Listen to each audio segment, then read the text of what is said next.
President Trump quietly signed an executive order Tuesday, directing federal agencies to strengthen the work requirements for various welfare programs. The move could eventually affect recipients of Medicaid, food stamps, housing assistance and cash welfare. The administration argues that despite low unemployment, just 4.1% last month, enrollment in various government assistance programs remains high, years into the economic recovery. President Trump endorses reforms that ensure those in need receive assistance while eliminating the economic stagnation that has resulted from long-term government dependence, said Andrew Bremberg, director of the President's Domestic Policy Council. Advocates for the poor note that many recipients of government assistance already work, but often earn too little income to pay for rent, groceries, and health care on their own.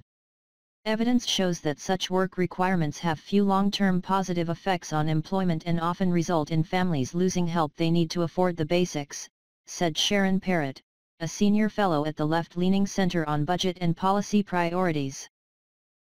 The administration has been trying to reduce the roles of people on government assistance since Trump took office, both in an effort to reduce federal spending and to drive more people into the workforce.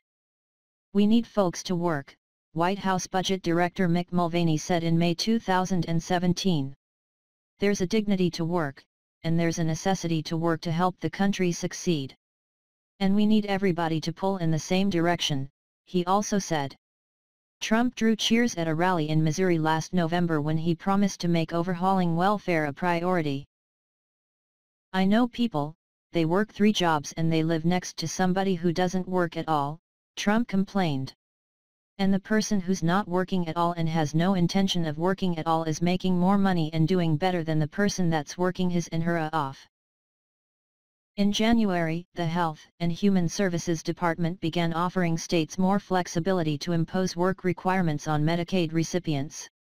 The requirement can only be applied to able-bodied adults, not children, or those who qualify for Medicaid through disability.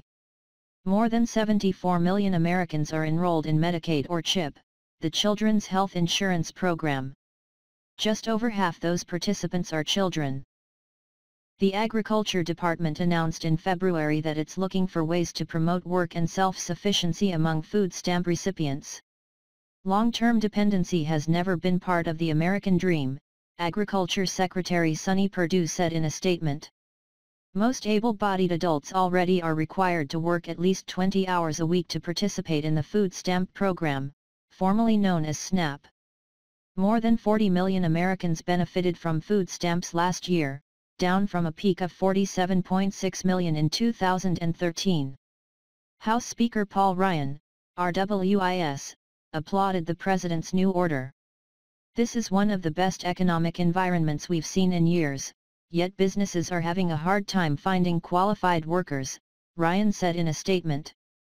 "Combining work requirements with work supports is an effective strategy for helping Americans move from welfare into the labor force, as proven by states like Kansas and Maine."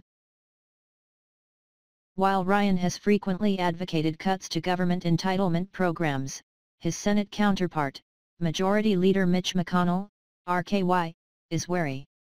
McConnell says any legislative push to scale back such programs must be bipartisan, which is not likely in this election year.